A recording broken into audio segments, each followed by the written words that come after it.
Dan sebenarnya juga belum selesai itu bahasan sejarah yang saya bahas beberapa waktu lalu tentang masuknya Islam ke Nusantara dan nanti akan terkait dengan fitnah besar Islam di Nusantara. Contoh ketidakberdayaan itu adalah ditetapkannya tanggal 1 Juni sebagai hari lahir Pancasila. Karena ini terkait dengan pidato 1 Juninya Bung Karno. Bung Karno mengatakan ketuhanan yang berkebudayaan.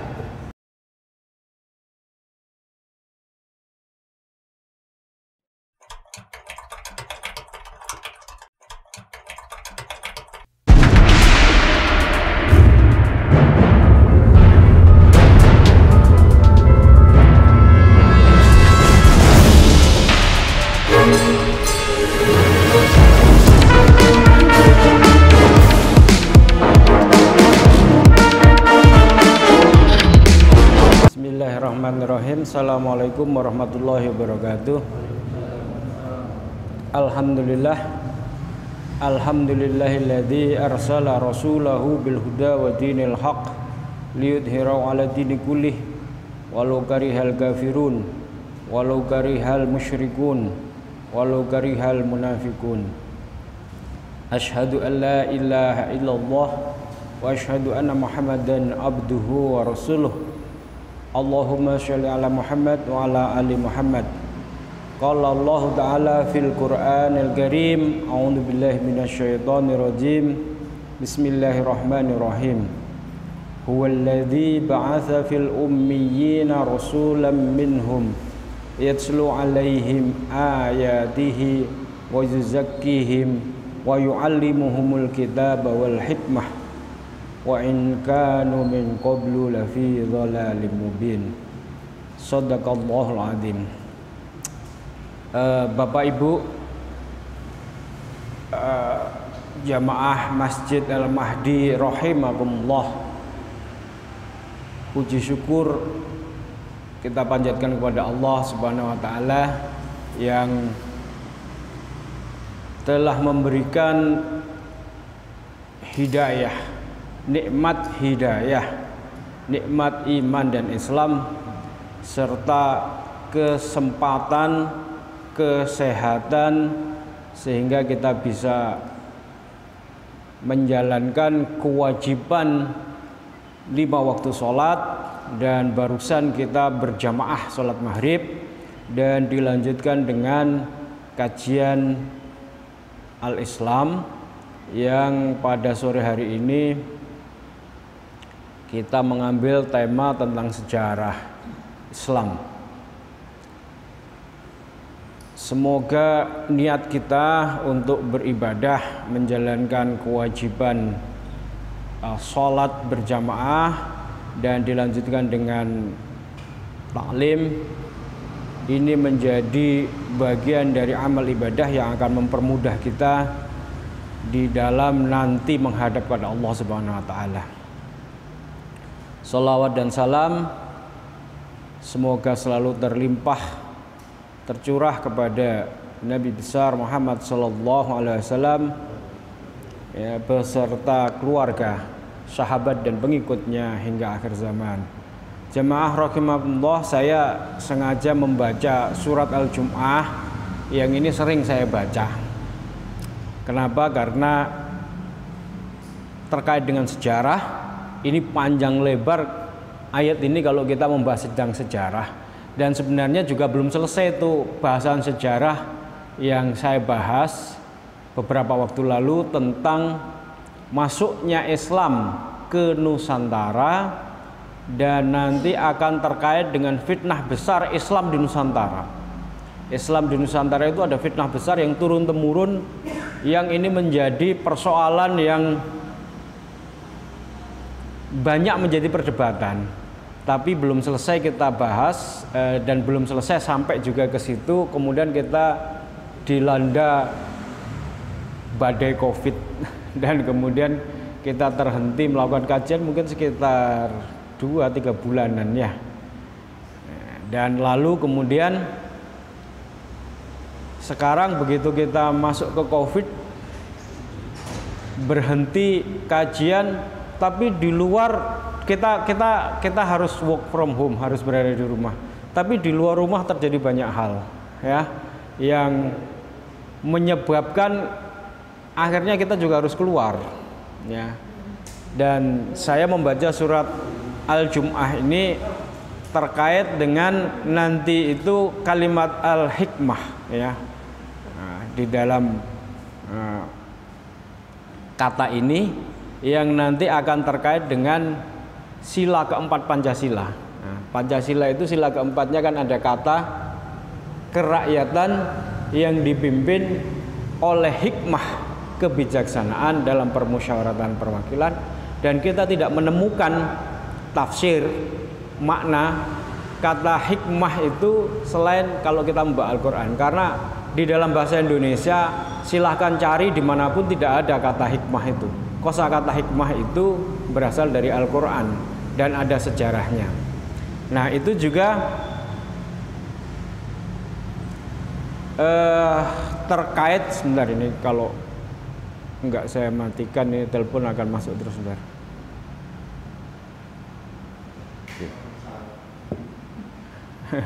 Ya, itu terkait juga dengan apa yang terakhir. Alhamdulillah dalam beberapa kajian beberapa waktu yang lalu saya sering membuka kajian tentang sejarah Pancasila.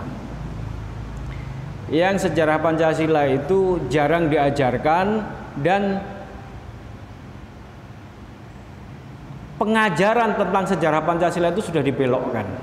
Pengajaran tentang sejarah Pancasila itu sudah dibelokkan dan hampir-hampir ya, saya ingin mengatakan hampir-hampir kita ini nggak berdaya menghadapi pembelokan itu. Contoh ketidakberdayaan itu adalah ditetapkannya tanggal 1 Juni sebagai hari lahir Pancasila. Sebenarnya kita menolak dan sebenarnya kita bersuara keras, tetapi nggak berdaya dan tetap berlaku saja tanggal 1 Juni sebagai hari lahir Pancasila. Padahal hari lahir Pancasila yang benar adalah tanggal 18 Agustus. Tanggal 1 Juni itu ditetapkan sebagai hari lahir Pancasila itu melalui kepres yang dibuat begitu saja tanpa ada pembicaraan, tanpa ada usulan, tanpa ada prolog yang kemudian kita bisa berpendapat. Karena dibentuknya kepres, lain kalau bentuknya undang-undang itu kemudian ada prosesnya. Kalau kepres malam ini dia buat, besok dia putuskan ya jadi. Dan kemudian jadilah. Lalu sebenarnya sudah lama kita protes. Kenapa? Karena Pancasila 1 Juni itu adalah bukan Pancasila yang disepakati.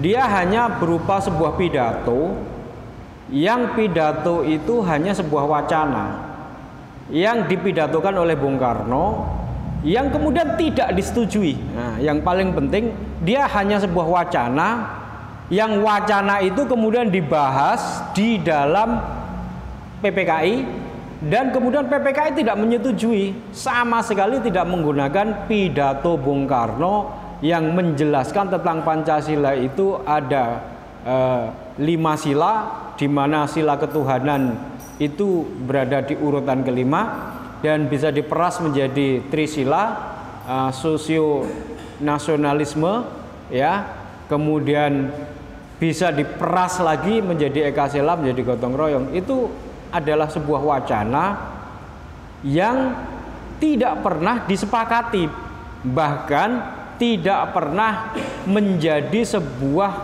keputusan.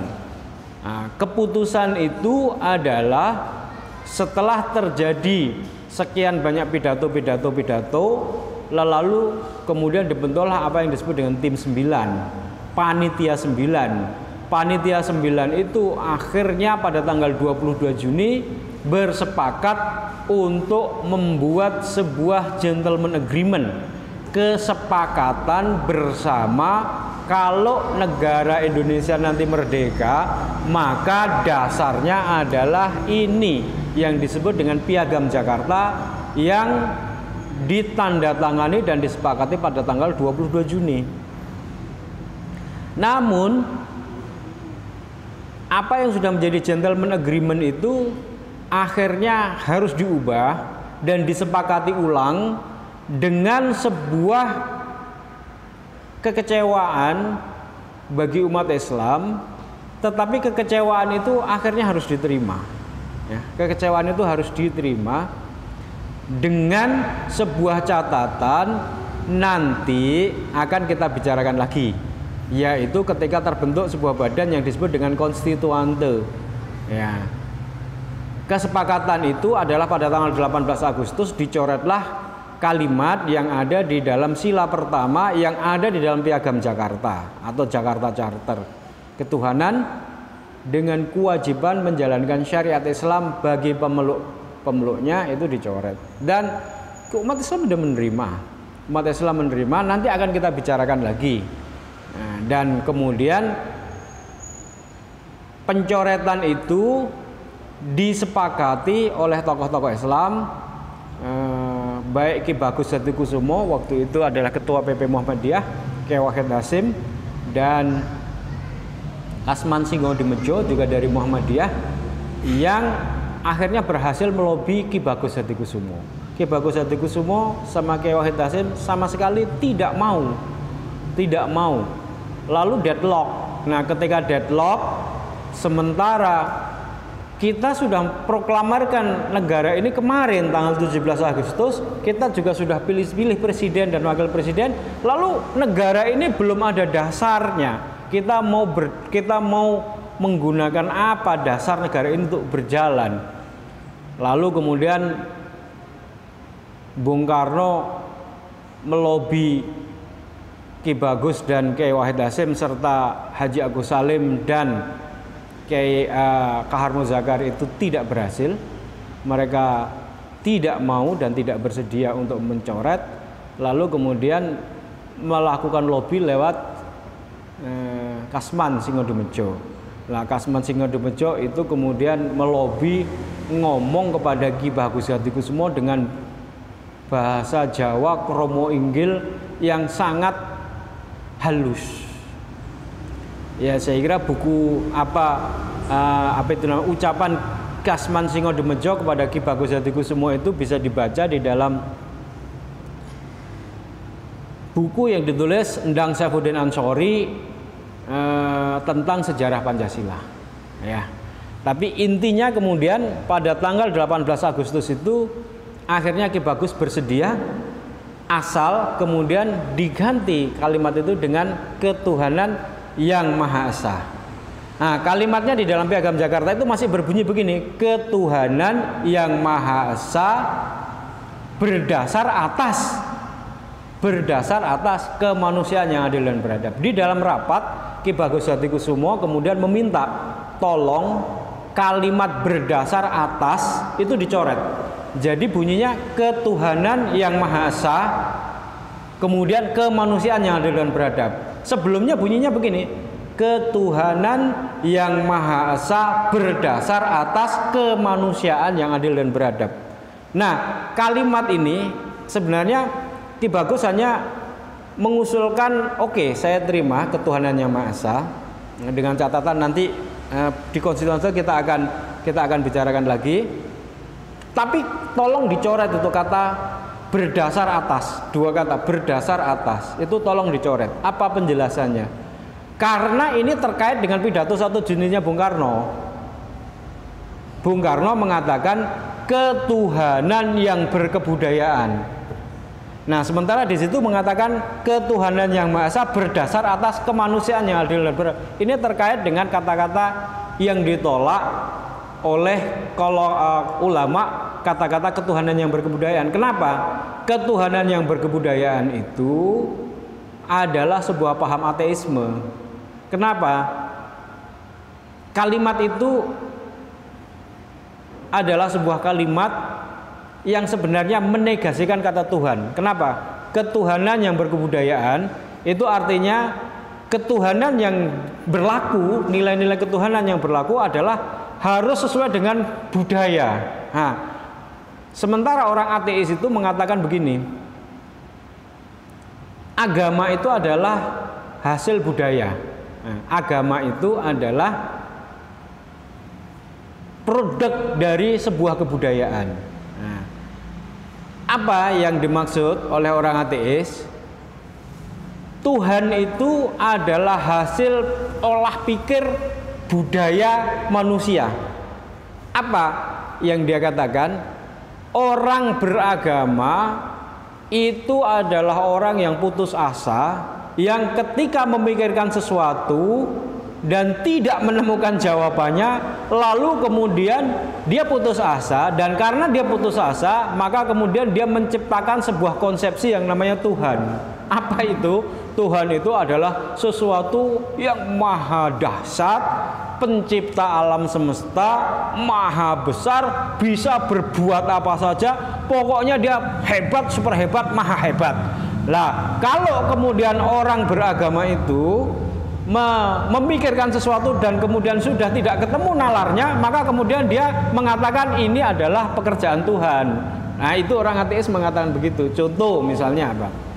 Langit itu kok ada di atas, nggak ada pasaknya. Bagaimana langit itu bisa berdiri? Kan kita nggak bisa menemukan jawabannya. Lalu kemudian kita mengatakan Allah yang membuat. Nah, orang ateis mengatakan, nah itu kan orang-orang beragama begitu, dia belum menemukan jawabannya, malas mikirnya, kemudian langsung aja gampang Allah yang membuat. Itu pikirannya orang ateis. Lautan yang sebegitu besarnya, ya, lalu tiba-tiba di dalam lautan itu ada banyak ikan, bermacam-macam ikan, dan kemudian jutaan ikan, dan kemudian kita bisa memanen ikan itu. Pertanyaannya kan kemudian begini, loh, siapa yang menanam benih ikan itu? Kenapa kemudian ikan itu bisa bermacam-macam? Kalau kita orang Islam yang jawabnya jelas. Ya, subhana rabbana ma khalaqtaha badila subhana fakina adzabannar. Apa yang diciptakan oleh Allah, ya keterbatasan manusia itu memang terbatas pikirnya, dan itu sudah jelas ciptaan Allah. Allah menciptakan, dan kemudian Allah yang mengatur adanya ikan di situ. Nah, orang ateis mengatakan, nah itu tuh orang beragama begitu, dia tidak menemukan jawaban, otaknya nggak nyampe, ya kan, lalu kemudian dia pikir Tuhan lah gitu, itu yang membuat itu. Jadi dia mengatakan Tuhan itu sebuah konsepsi yang dibuat oleh orang yang putus asa. Orang putus asa, orang yang budayanya itu putus asa, otaknya nggak nyampe, lalu kemudian menciptakan konsepsi sebuah Tuhan. Kalau dia orang ateis, dia mengatakan ini saya belum menemukan jawabannya, tak pikirnya dulu, tak lakukan riset dulu, nanti suatu saat akan ketemu jawabannya. Nah, misalnya nanti kemudian dia melakukan riset secara biologi, ditemukan hewan bersel satu. Wah, ini asal usul kehidupan itu ini hewan bersel satu.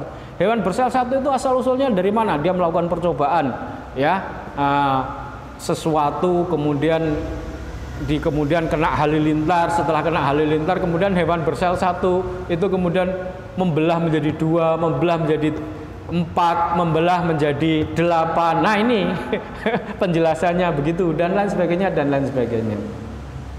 Nah, kalau kita tanya juga, lah kok dia bisa membelah menjadi 2, menjadi 4, menjadi 8, siapa? Masa dia sendiri juga, ya kan? Nah, itu jadi sekedar saya ingin mengatakan konsep ketuhanan yang berkebudayaan itu adalah konsep ateis.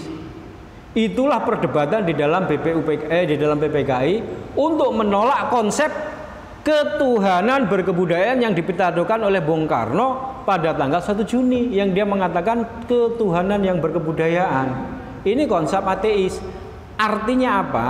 Artinya orang-orang ateis itu akan mengatakan bahwa bolehlah kalian hidup dengan ketuhananmu, tapi kami juga boleh hidup dengan konsep ketuhanan saya. Apa ketuhanan saya? Ketuhanan saya tidak bertuhan. Kenapa? Karena Tuhan itu adalah konsepsi yang kamu ciptakan. Nah, saya ingin mengatakan bahwa itu belum ditemukan jawabannya, ilmu pengetahuan belum dapat. Nanti saya akan dapat. Nah, jadi nanti kemudian dan itu pula lah yang kemudian konsepsi Pancasila yang 1 Juni yang kemudian diperas menjadi Trisila, Ekasila, gotong royong, itulah Pancasila yang dipegang oleh orang-orang komunis. Komunis itu, Aidit mengatakan kami pembela Pancasila. Dia ada bukunya. Lihat aja di tahun 1964 dia mengeluarkan buku PKI Pembela Pancasila. Tapi kalau kita membaca Pancasilanya adalah Pancasila yang ateis, Pancasila yang diperas menjadi Trisila, menjadi Ekasila, dan akhirnya gotong royong. Dan gotong royong itulah yang dikatakan oleh Aidit sebagai Nasakom, ya kan? Dan kemudian dia mengatakan prinsip Pancasila itu kalau diperas adalah gotong royong, dan gotong royong itu adalah Nasakom. Jadi semua nasionalis, agama, komunis gotong royong, kerjasama, nah gitu. Dan itu adalah sebuah perdebatan panjang yang prosesnya tidaklah mudah. Kalau kita mengikuti risalah diskusi di dalam PPKI hingga kemudian tercetus Piagam Jakarta, dan Piagam Jakarta itu kemudian menjadi tanggal 18 Agustus. Ini sebuah perdebatan yang tidak mudah karena di sini terjadi benturan pemikiran antara kelompok Islam, kelompok nasionalis sekuler, dan kelompok ateis. Sebenarnya kelompok ateis belum ada. Nah, tetapi pikiran Bung Karno itu tercemari oleh pikiran ateis. Kenapa? Karena Bung Karno itu pada dasarnya dia juga sudah sangat terpengaruh oleh pikiran-pikiran Marx, pikiran-pikiran filsafat materialisme, ya, filsafat materialisme, filsafat yang berkembang di dunia barat yang akhirnya melahirkan kapitalisme, liberalisme yang menegasikan adanya Tuhan, menegasikan adanya ajaran agama. Dan itu tercermin di dalam pidatonya Bung Karno yang dia mengatakan ketuhanan berkebudayaan itu. Nah, itu sebenarnya sudah mencerminkan itu. Nah, kenapa kemudian hari-hari ini, ya tadi hari-hari ini di dalam situasi pandemi di mana kita berada di rumah, work from home, tiba-tiba kemudian terjadi kegegeran yang luar biasa di kalangan umat Islam.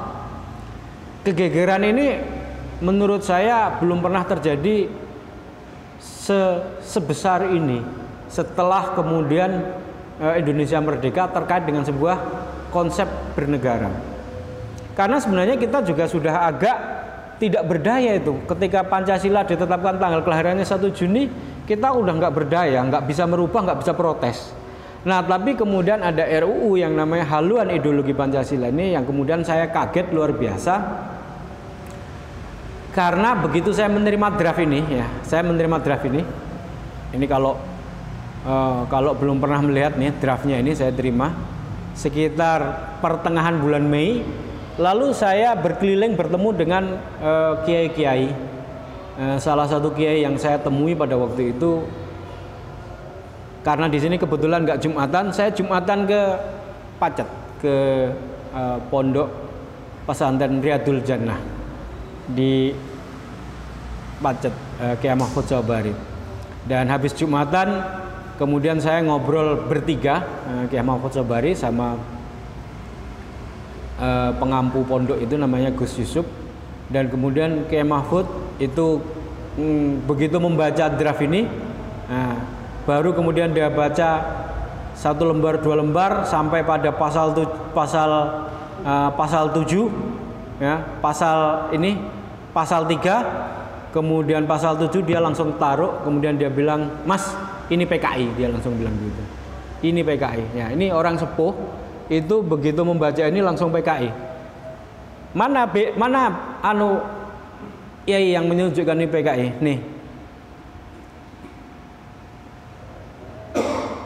Nih. Ciri pokok Pancasila Trisila, sosionasionalisme, sosiodemokrasi, serta ketuhanan yang berkebudayaan. Lalu Trisila yang dimaksud pada ayat 2 terkristalisasi dalam Ekasila, yaitu gotong royong.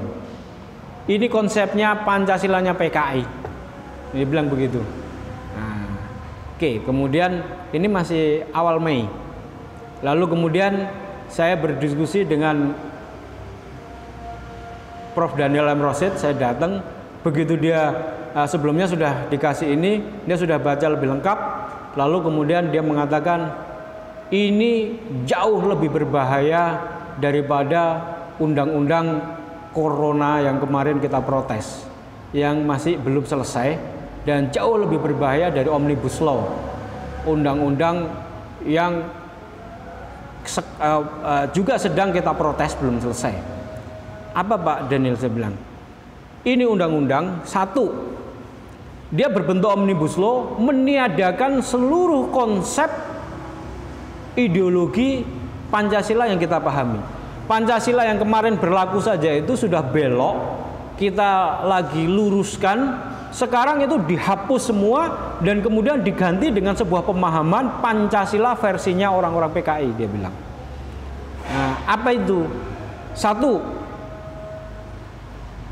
Pancasila itu adalah filosofi Groundslah. Jadi dia itu posisinya berada pada posisi paling tinggi, dia bersifat filosofis. Jadi dia itu tidak operasional.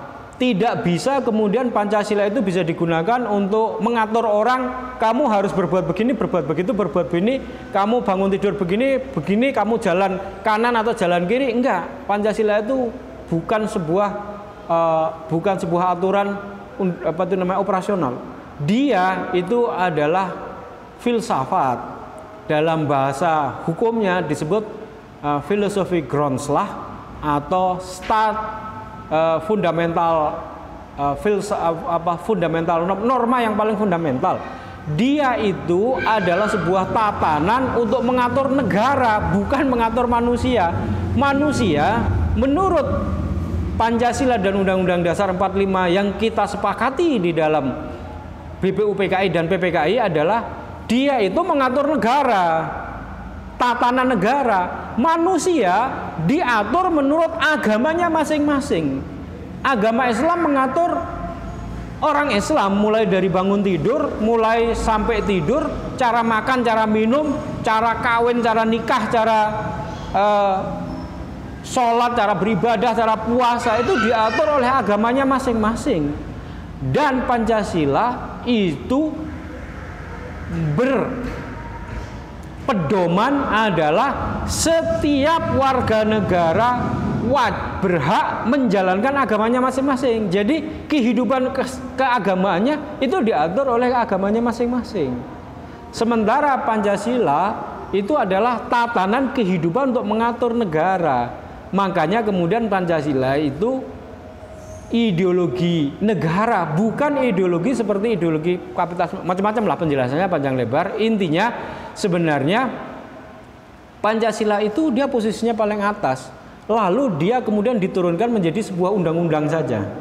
Nah, padahal tata urutannya pertama filosofi Groundslah atau stat fundamental norma gitu. Jadi paling tinggi itu Pancasila. Setelah Pancasila kemudian Undang-Undang Dasar 45. Setelah Undang-Undang Dasar 45 TAP MPR. Setelah TAP MPR baru undang-undang. Lalu sekarang Pancasila ini diturunkan menjadi undang-undang. Jadi dari berapa tingkat itu turun menjadi undang-undang. Jelas ini kekacauan yang luar biasa. Nah, oke. Lalu kemudian apalagi nih Pak Daniel? Lalu kemudian di dalam isinya itu semuanya adalah mentafsirkan Pancasila sebagaimana tafsirnya PKI. Nah, sama seperti komentarnya Kiai Mahfud. Dan kemudian ini Pancasila akan dibuat tafsir tunggal yang kemudian kita tidak bisa lagi menafsirkan Pancasila sebagaimana kita memahami Pancasila sebagaimana ditetapkan oleh PPKI tanggal 18 Agustus, di mana Pancasila itu adalah sebuah kesepakatan bersama kita hidup berbangsa dan bernegara menggunakan Pancasila, lalu kemudian masing-masing agama hidup dengan agamanya sendiri-sendiri, begitu di dalam. Nah, lalu kemudian di pasal 44, nah ini pasal 44, penafsir tunggal Pancasila itu nanti kalau terjadi apa-apa adalah presiden. dan presiden kemudian membentuk lembaga yang namanya BPIP. Jadi yang berhak menafsirkan Pancasila menjadi aturan operasional yang akan mengatur kita semuanya nanti tuh seperti zaman Orde Baru itu, kemudian siapa yang paling benar ngomong tentang Pancasila itu harus tanya pada presiden. Presiden ngendikon apa niku itulah tafsirnya. Lah ini kan bahaya. Gitu kan? Bahaya sekali. Lah presidennya kayak apa? Kok kemudian bisa menafsirkan Pancasila? Dia paham apa enggak bahkan kan gitu. Nah, ini kan bahaya sekali. Nah, lalu kemudian RUU haluan ideologi Pancasila dari sisi namanya saja sudah salah. Bagaimana kemudian Pancasila disebut sebagai haluan? Haluan itu adalah kalau di dalam konsep ketatanegaraan yang ada di dalam Pancasila dan UUD 45 asli, haluan itu haluan garis-garis besar haluan negara. Garis-garis besar haluan negara itu adalah bentuk operasional dari negara itu mau bergerak kemana, dan itu disebut sebagai politik kehendak rakyat. Jadi itu adalah bukan Pancasila, tetapi sebuah program yang diputuskan oleh Majelis Permusyawaratan Rakyat yang merupakan penjelmaan rakyat. Nah, mereka kemudian memutuskan haluan, yang haluan itu kemudian diberikan kepada seorang mandataris. Mandataris itulah presiden. Nah, presiden kemudian bergerak berdasarkan haluan itu. Nah, jadi ini juga salah. Pancasila itu bukan haluan, bukan arah operasional yang kemudian bisa dijalankan sehari-hari. Tidak, dia sebuah nilai, sebuah norma paling tinggi, sumber hukum yang kemudian hukum itu kalau kemudian nanti terkait dengan hukum yang mengatur keagamaan, sila ke-1 ketuhanan yang Maha Esa merujuk kepada pasal 29 ketuhanan yang negara berdasar atas ketuhanan yang Maha Esa, akhirnya merujuknya kepada Quran, karena kalau orang Islam kemudian sumber hukumnya Al-Quran. Jadi ini sebuah kesepakatan seperti Piagam Madinah ketika Nabi masuk Madinah. Di Madinah itu ada, Nabi ini kan orang baru masuk ke Madinah. Di Madinah itu ada 3 suku yang besar, suku Yahudi, Bani Aus, Azrod, dan Koinuko. Nah, ini suku Yahudi yang besar hidup di Madinah, kuat. Lalu kemudian karena kemudian Nabi hidup di Madinah, lalu mereka diajak berunding untuk kita hidup di Madinah. Bagaimana ini? Secara bersama-sama, karena saya Islam, you Yahudi, ada Nasrani. Lalu kemudian dibuatlah piagam kesepakatan untuk kita hidup bersama di negeri yang namanya Madinah. Piagam yang disebut dengan Piagam Madinah. Apa isi kesepakatannya? Isi kesepakatannya adalah cara kita hidup di dalam di negeri yang namanya Madinah. Saya orang Islam, saya menjalankan syariat Islam saya. Kamu orang Yahudi, jalankan ajaran kamu, ajaran agama Yahudi. Kamu orang Kristen, kamu jalankan ajaran kamu orang Kristen. Dan kemudian kita hidup bersama di negeri Madinah. Kalau Madinah diserang, maka kita menjadi satu pasukan Madinah, kita serang lawan yang menyerang Madinah. Itu kesepakatan intinya. Itulah Pancasila, yang memang bukan Piagam Madinah, tetapi ulama itu mendapatkan ilham dari situ. Kemudian kita hidup bersama di negara yang akan merdeka itu, kemudian kita bikin kesepakatan. Kesepakatannya kita sebut dengan Pancasila. Pancasila itu kemudian dijabarkan di dalam ideologi Pancasila itu, penjabarannya ada di dalam UUD 45, yaitu mulai dari pembukaan, batang tubuh, dan penjelasan. Ideologi negara menjalankan ketatanegaranya bagaimana? Itu sesuai dengan sila keempat. Apa itu? Syuro. Makanya kemudian disebut Majelis Permusyawaratan Rakyat. Siapa yang duduk di dalam Majelis Permusyawaratan Rakyat? Kerakyatan yang dipimpin oleh hikmah kebijaksanaan dalam permusyawaratan, perwakilan. Kata kuncinya perwakilan. Jadi yang duduk di situ adalah sebuah majelis, ya, untuk melakukan syuro, musyawarah, yang anggotanya adalah perwakilan-perwakilan. Perwakilan itu siapa? Diatur di dalam Undang-Undang Dasar 45, pasal 1 dan pasal 2 yang kemudian dijelaskan dia majelis ini, Majelis Permusyawaratan Rakyat adalah penjelmaan dari rakyat, yaitu perwakilan dari apa yang ada di dalam bangsa Indonesia. Negara Indonesia itu terdiri dari berapa? Islamnya berapa persen? 80% ya. Otomatis penjelmaannya ya anggota MPR 80% harus orang Islam. Utusan terdiri dari utusan golongan dan utusan daerah. Jadi tidak dipilih melalui pemilu, nggak ada di dalam Undang-Undang Dasar 45 itu pemilu, nggak ada. Kenapa? Karena pemilu itu hasilnya bukan perwakilan. Pemilu itu hasilnya keterpilihan orang yang masuk menjadi anggota DPR dan MPR nanti berdasarkan keterpilihan. Keterpilihan itu harus melalui pemilu. Pemilu itu dia dipilih. Nah, pemilihan itu adalah demokrasi liberal. Demokrasi liberal itu ditolak di dalam ketika merumuskan dasar negara. Semua tokoh baik dari Islam, nasionalis, semuanya menolak demokrasi liberal. Semua menolak kapitalisme. Semua menolak sistem-sistem itu. Maka kita sepakat bangsa Indonesia itu sistemnya musyawarah. Lalu kemudian dirumuskanlah sila keempat, kerakyatan yang dipimpin oleh hikmah kebijaksanaan dalam permusyawaratan perwakilan. Ada sebuah majelis yang isinya adalah perwakilan-perwakilan dari golongan-golongan bangsa Indonesia. Diutus, bukan dipilih. Jadi kalau umat Islam terdiri 80%, oke, kemudian ormas Islamnya apa? Ada NU, ada Muhammadiyah, ada Al-Irsyad, ada Persis, ada Hidayatullah. Lalu kemudian jatahnya berapa ini? Jumlah MPR itu 1000. Yang 500 dari MPR, 500 dari DPR. Oke, yang 500 itu 80%-nya harus Islam. Nah, kemudian berapa dapatnya umat Islam? Ya katakanlah NU dapat 120, terserah kepada NU mengutus 120. Muhammadiyah dapat 100, terserah kepada Muhammadiyah mengutus 100, tidak dipilih lagi. Tidak dipilih melalui pemilu, musyawarah. Musyawarah, suronya ada di dalam Muhammadiyah, ada di dalam NU, dia mengutus, bukan dipilih.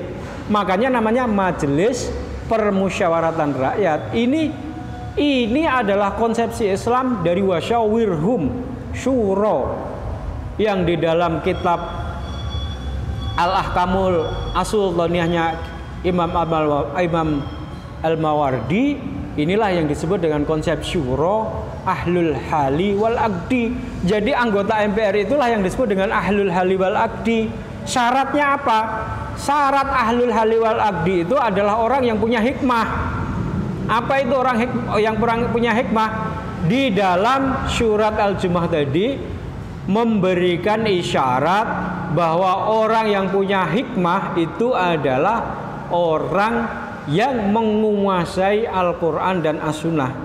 Dia paham Al-Quran dan As-Sunnah dan dia menjalankan, ya, bukan hanya paham Al-Quran dan As-Sunnah itu dia pahami, kemudian dia jalankan dalam kehidupan sehari-hari, dan orang inilah yang bisa menjadi anggota MPR. Lah, kalau gitulah muslim semua. Lah, kalau begitulah muslim semua kalau anggotanya itu harus punya hikmah. Makanya kemudian ada bijaksana, kerakyatan yang dipimpin oleh hikmat kebijaksanaan. Nah, untuk orang non muslim yang nanti akan menjadi anggota MPR atau ahli wal aqdi adalah orang yang memiliki kebijaksanaan. Apa itu kebijaksanaan? Itu ya sama dengan hikmah. Orang yang memiliki pengetahuan yang mendalam dan mengerti tentang yang diwakilinya. Kalau dia dari Kristen, ya pendeta dari Kristen yang dia mengerti ajaran Kristen dan kemudian mewakili golongan Kristen.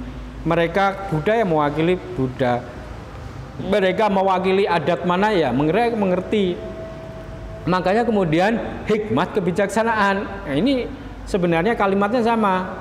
Hikmah itu ya kalau diterjemahkan di dalam Kamus Besar Bahasa Indonesia, coba dicek nanti hikmah itu apa terjemahnya. Bijaksana juga, kebijaksanaan juga. Jadi maksudnya memang sila keempat itu sudah sedemikian rupa didesain oleh ulama kita, itu adalah sebuah konsep syuro, konsep di mana kita menolak demokrasi liberal, kita menolak konsep kapitalisme, yang mana konsep liberalisme dan kapitalisme ini adalah ajaran Yahudi, ditelurkan oleh orang-orang Yahudi yang mereka itu sudah putus asa dengan Tauratnya karena mereka tahu Taurat itu sudah diubah-ubah, seharusnya mereka mengikuti Quran, dan karena mereka kemudian tidak mau mengikuti Quran, lalu kemudian mereka membuat konsep-konsep sosial. Konsep-konsep sosial itu kemudian menimbulkan hukum kenegaraan, menimbulkan konsep-konsep ideologi yang itulah ditolak oleh ulama kita. Makanya kemudian Ki Bagos Hadikusumo ketika terjadi perdebatan ini, Ki Bagos Hadikusumo mengatakan kita tidak ingin hidup dengan cara hidup yang dibuat oleh manusia. Maka izinkan yang mulia ketua saya berdoa. Doa saya adalah ihdinas siratal mustaqim siratal ladzina an'amta alaihim ghairil maghdubi alaihim waladdallin. Itu doa yang diucapkan oleh Ki Bagos Hadikusumo ketika beliau mau memutuskan kesepakatan Piagam Jakarta. Karena Piagam Jakarta itu dirancang oleh 4 orang ulama. Desainnya itu, apa yang ada di dalam pikiran Ki Bagos Hadikusumo ketika dia mengucapkan ihdinas siratal mustaqim siratal ladzina an'amta alaihim ghairil maghdubi alaihim waladdallin amin. Beliau sebenarnya mengatakan begini, ya Allah, tunjukilah kami semua ya untuk menentukan hidupnya negara ini sesuai dengan jalan lurus. Jalan lurus. Apa itu jalan lurus? Siratal ladzina, yaitu jalan terhadap orang-orang yang sudah Engkau beri nikmat. Apa itu orang-orang yang Engkau beri nikmat? Orang yang berjalan di jalan yang lurus, yang sudah selamat, yang sudah selamat. Bukan jalannya orang-orang ghairil maghdubi, bukan jalannya orang-orang Yahudi. Saya kira kita mengikuti tafsir Quran semuanya, tidak ada satupun ulama yang berbeda pendapat. Yang dimaksud dengan maghdubi, orang-orang yang dimurkai oleh Allah, adalah orang Yahudi. Kenapa? Tafsirnya itu di dalam surat Al-Baqarah mulai dari ayat 1 sampai terakhir itu menjelaskan bagaimana orang Yahudi itu menolak Taurat karena di dalam Taurat itu ada petunjuk ajaran Nabi Muhammad. Dan kemudian ketika kemudian dia sudah tidak bisa mengelak lagi, maka kemudian dia mengatakan aku ini anak Tuhan, dan pasti aku masuk surga. Kemudian Nabi mengatakan kalau kamu pasti surga, mati aja kamu sekarang, kan gitu. Dan kemudian ketika kemudian dia sudah tidak bisa lagi mengelak, maka kemudian dia sekarang mencoba mempengaruhi orang Islam itu untuk tidak ikut ajaran Al-Quran. Dan lalu kemudian tidak mungkin kemudian dia menolak menghalang-halangi orang Islam menjalankan ajaran Al-Quran dengan cara terang-terangan. Maka kemudian dia menciptakan sebuah sistem-sistem sosial. Salah satunya adalah kapitalisme. Adam Smith, ya. Saya dari namanya aja kita sudah tahu Adam Smith. Adam, kalau orang namanya Adam itu pasti agamanya satu di antara 3. Kalau nggak Yahudi, Nasrani, kalau nggak Nasrani, Islam. Kenapa? Ya dia pakai nama Adam kan. Adam itu kan sebuah nama yang diakui sebagai nabi bagi agama Yahudi. Dia orang Yahudi. Kemudian Karl Marx menciptakan antitesa dari itu.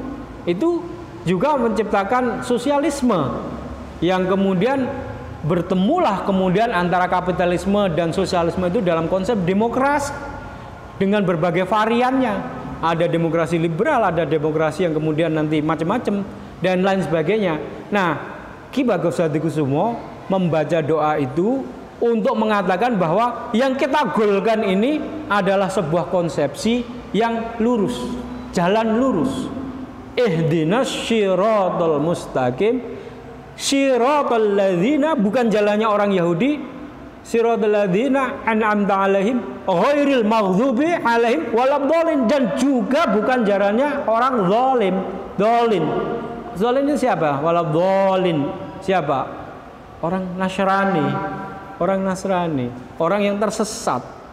Nah, jadi sungguh sebenarnya Pancasila ini adalah sebuah upaya di mana kita ulama kita itu berhasil memenangkan sebuah pertarungan perdebatan yang sangat cerdas, dan itu disadari oleh mereka. Lalu dengan berbagai cara mereka mencoba untuk merubah konsepsi, sehingga kemudian tahun 48 gagal, tahun 65 gagal, tahun 2003 gagal. Malah tahun 2003 kemudian dikuatkan dengan TAP MPR nomor 1 tahun 2003 bahwa dilarang ajaran komunisme, Leninisme, Marxisme dan juga partai komunis, dan kemudian ditambah lagi kemudian undang-undang yang nomor 27 tahun 99 yang melarang siapa yang mengajarkan agama yang komunisme, Leninisme itu dihukum dengan hukuman pidana. Dan itu semua ada di dalam RUU Haluan Ideologi Pancasila.